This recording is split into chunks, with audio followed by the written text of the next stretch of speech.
Allahumma anzurna bimaghfiratik ya akramal akramin ya mujibal. Allahumma anzurna bi'inayatik ya akramal akramin ya mujibal. Allahumma anzurna bimardatik. Allahumma anzurna bimahabbatik. Allahumma jam'an hadza jam'an marhuma wa tafarqan ma'suma wa la tanfina wa la mashaqin wa la mahruma wa la matruda. Allahumma rabbana atina hasanatan wa fil akhirati hasanatan wa qina azaban nar. وصلى الله على سيدنا محمد وعلى آله وصحبه. الحمد لله رب العالمين. الحمد لله والصلاة والسلام على رسول الله وعلى آله ومن والاه. رب اشرح لي صدري ويسر لي أمري واحلل عقدة من لساني يفقهوا قولي. Alhamdulillah, segala puji bagi Allah Subhanahu wa taala pada malam yang mulia, pada malam yang barakah, malam Ramadan, malam 23, malam 10 yang terakhir, malam Jumaat. Maka bercampur kemuliaan demi kemuliaan. Sudah pastilah Allah Subhanahu wa taala melipat gandakan kemuliaannya kepada orang melakukan ketaatan kepada Allah Subhanahu wa taala. Maka kitalah yang perlu memperbaiki diri kita. Kitalah yang perlu memperbaiki persediaan kita. Allah Subhanahu wa taala telah menyatakan kesediaannya untuk menghadap kepada kita. Allah Subhanahu wa taala telah menyatakan kesediaannya. Allah Subhanahu wa taala telah menyatakan kesempurnaan penerimaannya. Maka kitalah yang perlu memperbaiki hati kita apabila kita menghubungkan diri kita kepada Allah Subhanahu wa taala. Maka kita berikan hati kita kepada Allah Subhanahu wa taala. Adapun Allah Subhanahu wa taala telah menyatakan kemuliaannya apabila hamba aku itu menyebut aku dalam dirinya. Wa iza zakarani fi nafsihi zakartuhu fi nafsi. Apabila hamba aku mengingati aku dalam dirinya, tak ada siapa pun tahu. Apabila kita mengingati Allah dalam diri kita, tak ada siapa pun tahu. Maka Allah Ta'ala membalas zakartuhu fi nafsi. Aku akan ingat orang itu dalam diri aku. Sama juga, tiada siapa yang tahu. Hanya Allah Subhanahu wa taala saja yang mengetahui. Dia memandang kepada kita, dia mengingati kita. Wa iza zakarani fil mala. Apabila orang itu menyebut aku di khalayak yang ramai, macam kita berzikir pada malam ini, kita berzikir secara terang-terangan, kita menyebut nama Allah Subhanahu wa taala beramai-ramai, dan kita mengambil pendapat ulama, bahkan jumhur ulama yang mengatakan boleh kita menyeru nama Allah Subhanahu wa taala. Bukankah Allah Taala sebut dalam Quran, awidu'ullah awidu'ur rahman. Sama ada kamu menyeru nama Allah atau Rahman, maka dibolehkan. Maka Allah Subhanahu wa taala menyebut wa iza zakarani fil mala. Apabila dia menyebut aku, apakah apabila kita menyebut Allah kita tidak menyebut dia? Maka kita menyebut dia. Bila kita menyebut nama Allah, kita menyebut Allah Subhanahu wa taala. Maka termasuk hadis Nabi wa iza zakarni fil mala. Apabila dia menyebut namaku secara beramai-ramai ataupun di khalayak ramai, zakaratuhu fil mala khairum minhu. Aku akan sebut nama dia di khalayak yang lebih ramai lagi pada khalayak mereka. Jadi kita menyebut nama Allah dalam kumpulan mungkin 80 orang, 90 orang, kita menyebut nama Allah Subhanahu wa taala, maka Allah telah menjanjikan hadis qudusi, zakaratuhu fil mala khairum minhu. Aku akan sebut namanya di khalayak yang lebih ramai lagi, bermaksud di hadapan para malaikat Allah di langit saja nama kita disebut-sebut. Maka tidakkah para malaikat memandang kita dengan pandangan rahmat? Apakah malaikat bahkan dijanjikan pula majlis ini majlis yang berhimpunnya malaikat. Bahkan saat dan ketika ini, kalau mengikut hadis Nabi sallallahu alaihi wasallam, kita ini dipenuhi oleh malaikat. Sebagaimana kita tidak rasa, malaikat ada kiri kanan kita ni, raqib atid ada kiri kanan kita, kiraman katibin ada di kiri kanan kita. Dia ada, Allah Taala menyebut, cuma kita tak rasa. Kita tidak merasai kehadiran malaikat. Tapi dia ada berdasarkan Al-Quran. Kemana saja kita pergi, malaikat ini akan ikut. Ma yalfizu min qawlin illa ladaihi raqibun atid. Tidak ada seorang pun yang mengucapkan satu lafaz kecuali lafaz itu akan dicatat. Mana pun kita pergi akan dicatat.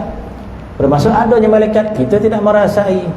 Begitu juga berdasarkan hadis, majlis zikir sebegini, majlis ilmu sebegini, maka dihadiri malaikat yang ramai. Kita tak nampak, ramainya malaikat. Hati kita dipenuhi dengan kekotoran, kita kata. Sebab itu kita tidak merasai suasana yang barakah itu. Kalau hati kita suci, bersih, maka kita akan merasai ketenangan zikir. Sekiranya hati kita suci, kita akan merasai kelazatan zikir, kita kata. Jadi masalah ni masalah kita. Bila hati kita suci, kita akan merasai ketenangan zikir, kita akan merasai kelazatan zikir. Sebab itu penting kita menjaga hati kita ini. Sangat penting kita menjaga hati kita. Pagi, petang, siang, malam, kita saja yang lalai. Menjaga hati ini mak penting. Sebab apa, kenapa penting? Sebab kita tak tahu di manakah ajal kita sampai. Kita tak tahu. Apakah ajal kita sampai ketika di rumah? Apakah ajal kita sampai ketika mana kita di luar? Ketika mana kita berjalan? Mungkin sahaja. Ketika mana kita di pasar? Mungkin sahaja. Ketika mana kita pergi hutan? Mungkin sahaja. Semuanya ada kemungkinan. Jadi kalau sebegitulah kemungkinan ajal kita, jangan kita sangka ada nak mati dekat esok kat katil lah. So dah nak mati dekat hospital apa ni, ward apa nama tu, kelas 1 punya. Kita mengimpikan sebegitu. Tak tentu, tak tahu kita. Masuk. Jadi kalau sebegitu, maka amat-amatlah perlu mengawal hati kita ini sentiasa agar dapat bersama dengan Allah Subhanahu wa taala. Masalah kita ini terlampau lalai. Kita merasai keberadaan kita dengan Allah dalam majlis zikir sahaja, itu pun kok rasa. Kita ini hanya merasai kehadiran Allah Ta'ala dalam majlis zikir, itu pun kok rasa. Habis itu lalap, dalam majlis zikir pun lalap.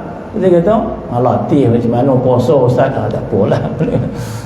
Tapi bermaksud dalam majlis zikir pun tidak mampu kita merasai kehadiran Allah. Dalam majlis zikir pun kita tidak mampu merasai ketenangan bersama dengan Allah. Kita kata, apakah kita akan makan akan rasa merasa ketenangan Allah Ta'ala? Lagi pula tak ada, kita kata. Jadi Masya Allah, kita kata, kita terdesak sangat supaya sangat-sangat beradab. Ketika mana dalam majlis zikir, sangat-sangat perlu beradab. Di antara adab dalam majlis zikir, masuk saja majlis zikir, kita dah buanglah segala ingatan kita. Letak ke pintu sana luar. Untuk apa? Untuk kita berikan sepenuh perhatian, perasaan kita kepada Allah Subhanahu wa taala, agar perasaan rasa bahagia dengan Allah Subhanahu wa taala itu terbawa hingga keluar. Itu tujuan dia. Sebagaimana apakah tujuan khulwah? Apakah tujuan khulwah? Tuan guru kita yang datang baru ni, dengan bila majlis khatam itu, sebenarnya boleh nongah, sebab bukan tak boleh nongah. Kita ni takut pula, tak berani dah nak nongah pun takut. Maka selepas majlis khatam, apa disebut oleh tuan guru, sebenarnya khulwah itu adalah apa kita kata, sementara, ataupun khulwah itu adalah proses sementara. Khulwah itu adalah untuk mendidik hati kita supaya dapat rasa Allah Ta'ala lebih hampir lagi. Itu tujuan dia. Khulwah itu untuk kita rasa lebih hampir lagi. Itu tujuan khulwah. Tujuan khulwah itu supaya kita rasa lebih hampir lagi kepada Allah berbanding pada hari yang lain. Itu tujuan khulwah, kita kata. Apa tujuan kita berdua-duaan dengan kekasih? Semua orang faham. Selama ni kita jumpa dia depan nama ayah, depan adik, depan apa dia, kita jumpa dia dengan adik-beradik dia, kita jumpa dia dengan kawan dia. Satu hari dia telefon, boleh tak kita jumpa berdua-duaan, kata dia. Situ kita dah faham dah menggigil, menggelota dia rasa dah. Kita pun berjumpa dengan dia berdua-duaan. Haram lah hukum ni, kata apa? Tapi apa hasil dia bila kita berdua-duaan dengan orang yang dikasihi, dengan orang cintai? Masya-Allah, langsung lebih cinta rasanya. Bila balik ke rumah langsung tak ingat apa dah hangau dah. Sebab dah berdua-duaan, berkhulwat dengan dia dalam tempoh sejam 2 jam. Nafsu pun sokong sama. Maka berbunga-bunga perasaan cinta dia. Maka apa jadi dia? Walaupun dia balik dah nampak muka orang tu dah tak pernah. Jadi maksud dia berjumpa sementara tadi untuk menguatkan ingatan dia, supaya bila berpisah hati dia sentiasa ingat kekasih dia. Itu yang terhasil. Kalau orang bercinta tu hati hasil lah. Kalau orang faham lah, entah tak reti dan tak pernah bercinta. Jadi itu hasil dia. Jadi begitulah orang yang berkhulwah. Khulwah ni simbolik apa? Untuk kita berikan perhatian kita lebih kepada Allah berpandang hari biasa. Kita bagi dia 2 hari 2 malam. Berikan hati kita kepada Allah supaya kita rasa cinta. Kalau orang rasa muak masuk khulwah, bermaksud dia belum layak untuk khulwah. Nak cuba juga, cubalah. Di masa sehari tu dah kalau ada bila dah boleh kita dah apa bermaksud kita mana sabar ke bila kita jumpa kekasih tiba-tiba dia nak balik lah kita kata. Jadi kekasih tadi tu rupanya taklah cinta sangat. Dia berjumpa lepas tu sekejap dah setengah jam dah berisah dah. Jadi kekasih ni faham lah orang yang dia jumpa ni bukanlah beria benar cinta dia. Tapi kalau betul-betul kasih rindu sejam tu rasa nak balik kejap aku dah 5 jam dah kata dia. Kejap mana lah kita berburak kata dia. Kejap apa daripada pukul 12 dah subuh dah dia rasa kejap. Kenapa? Rasa cinta. Jadi maksud kata tujuan kata Syekh kata apa, khulwah itu adalah untuk memberikan rasa cinta kita kepada Allah, sehingga bila keluar khulwah maka bertukar khulwah fi jalwah nama dia. Yang tadi khulwah zahiran wa batinan. Masuk suluk, masuk khulwah itu khulwah zahiran wa batin, khulwah zahir dan batin. Bermaksud tubuh badan pun kita pisah dengan orang, tak boleh jumpa orang. Hati kita juga khulwah. Yang penting hati itu khulwah dengan Allah Ta'ala, badan kita pun khulwah juga dengan Allah Subhanahu Wa Ta'ala sebab tak jumpa orang.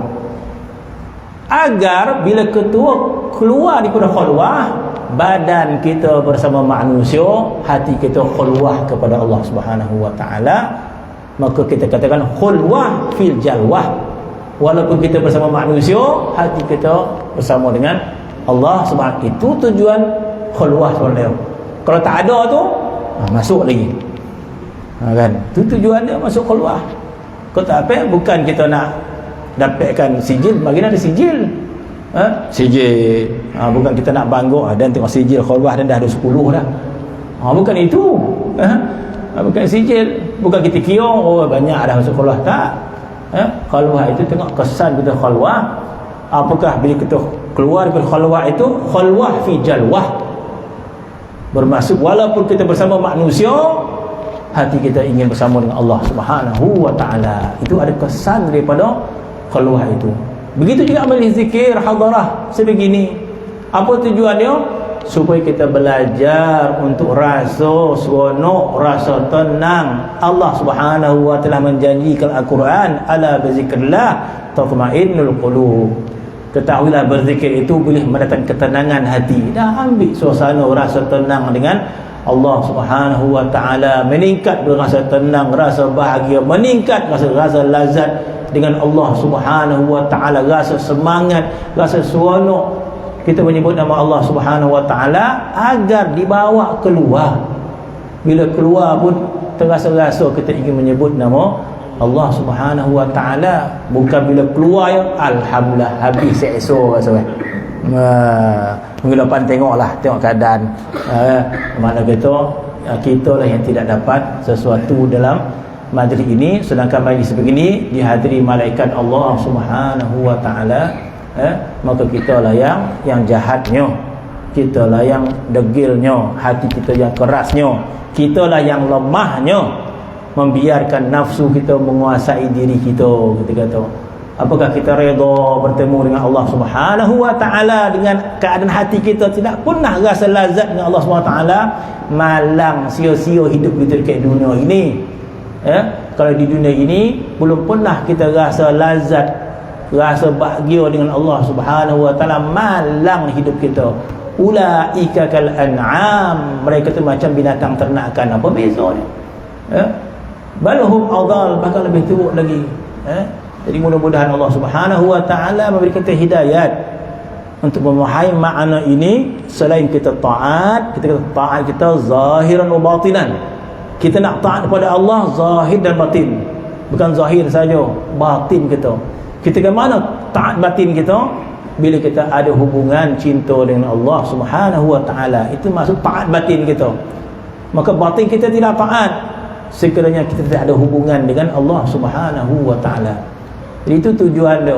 Jadi mudah-mudahan Allah Subhanahu wa taala pada bulan Ramadan yang penuh barakah ini, kita pun buat qiyamul lail sampai hujung Ramadan untuk tunjukkan mujahadah kita akan mati pun. Wah, ustaz cakap senanglah gitu. Ada mana tu tunjukkan mujahadah. Mula saya malih ke? Malih beres sendirilah. Tapi dah datang dah kata buat mujahadah gitu. Siapa dah datang mujahadah, tunjukkan mujahadah kita pada Allah Subhanahu wa taala. Mudah-mudahan Allah Ta'ala buka pintu hati kita, berikan yang terbaik untuk kita, berikan sedikit pengorbanan kita pada Allah Subhanahu wa taala. Kita dah terlampau banyak bergelombang dalam nikmat dunia ini. Kita telah banyak sangat bergelombang dalam nafsu kita. Ini bulan Ramadan pada 10 yang terakhir, malam 23. Jadi mudah-mudahan Allah Subhanahu wa taala keberkatan, dan di antara yang kita harapkan adalah semoga Allah Subhanahu wa taala memberikan kita hati kita yang baik. Semoga Allah Subhanahu wa taala memberikan kita faham makna makrifat kepada Allah Subhanahu wa taala. Apa maksud makrifat? Kita faham makna rasa cinta kepada Allah Subhanahu wa taala. Maksud makrifat itu disebut oleh Allah Subhanahu wa taala, innamal mu'minuna idza dzukirallah wajilat qulubuhum. Ini salah satu tanda makrifat orang pada Allah Subhanahu wa taala. Apalagi makna makrifat kecuali orang yang ada kesan ketika berzikir. Innamal mu'minuna idza dzukirallah wajilat qulubuhum. Hanya saja orang mukmin itu apabila disebut kalimah Allah gemetar hatinya. Gemetar disebab hatinya makrifat pada Allah Subhanahu wa taala. Sebelum ni gemetar bila duit. Dapat duit pengormang kata-kata. Apa lagi makan ngomong. Sebut nama Allah taala, Allah pada. Mana tidak makrifat hati kita pada Allah. Kita hanya makrifat nafsu sahaja. Nafsu saja makrifat pada harta, pada makan, pada manusia. Pada Allah Ta'ala tidak makrifat hati kita. Lemah kita untuk memahami makna Allah. Maka Allah Ta'ala sebut innamal mu'minun, orang mukmin yang sempurna itu iza zukirallah wajilat qulubuhum. Bila sebut nama Allah gemetar hatinya, hidup hatinya menyebut Allah Subhanahu wa taala. Sebab itu kita datang untuk tarbiyah, untuk melatih diri kita agar memahami makna ini, dan Allah Subhanahu wa taala memberikan kita hidayat dengan hidayat apatah bulan Ramadan yang penuh barakah ini, yang penuh makbul doa kita, yang kita harapkan bila Tuan Guru kita memberi kefahaman yang kita faham, yang kita minta harapkan adalah keridhaan Allah Subhanahu wa taala, yang kita harapkan adalah ma'rifatullah, yang kita harapkan hati kita mengenali Allah Subhanahu wa taala. Inilah modal kita yang paling bernilai untuk kita bertemu dengan Allah Subhanahu wa taala. Apa modal yang paling besar untuk bertemu dengan Allah Subhanahu wa taala? Iaitu ma'rifatullah. Sebagaimana Allah Taala sebut dalam Al-Quran, Allah Taala sebut dengan qalbin salim. Qalbin salim inilah ma'rifatullah. Yauma la yanfa'u malun wala banun illa man atallaha biqalbin salim. Hari akhirat tidak manfaat kecuali orang yang bawa hati yang sejahtera. Apa maksud hati yang sejahtera? hati yang makrifat pada Allah Subhanahu wa taala, hati yang mencintai Allah Subhanahu wa taala, hati yang sangat rasa bahagia dengan Allah Subhanahu wa taala. Maka kalau inilah yang kita dapat, maka kita mendapat kejayaan di dunia ini. Kalau ini kita dapat, bila kita menyebut nama Allah, kita rasa sangat bahagia. Tak dapat kita nak beritahu orang kebahagiaan kita. Walaupun orang tu sebelah kita, dia tak tahu apa kita rasa. Sebab itu ulama mengatakan man lam yadhuk la yadri. Barang siapa tidak rasa kelazatan itu, tak tahu pun orang. Man lam yadhuk la yadri. Jadi kita minta Allah Subhanahu wa taala berikan kita rahmat, berikan kemudahan untuk makrifat kepada Allah Subhanahu wa taala, yang mana akhir dia hati kita bahagia dengan Allah Subhanahu wa taala, hati kita sentiasa ingat pada Allah Subhanahu wa taala, selalu mencintainya. Maka kalau beginilah hati kita ketika mana dicabut nyawa kita oleh malaikat maut, kita bawalah hati kita yang mencintai Allah Subhanahu wa taala ini. Jadi mudah-mudahan Allah Subhanahu wa taala sentiasa memberi kita kefahaman, tak berubah kefahaman tentang maksud kehidupan kita di dunia ini, insya-Allah. Amin ya rabbal alamin. Bismillahirrahmanirrahim. Rabbil alamin wassalatu wassalamu ala asyrofil nabiyil mursalin wa ala alihi washabbihi ajma'in. Allahumma rabbana zalamna anfusana wa illam taghfir lana wa tarhamna lanakunanna khasirin. Wa sallallahu ala sayyidina Muhammad walhamdulillahi rabbil alamin. Doa puasa.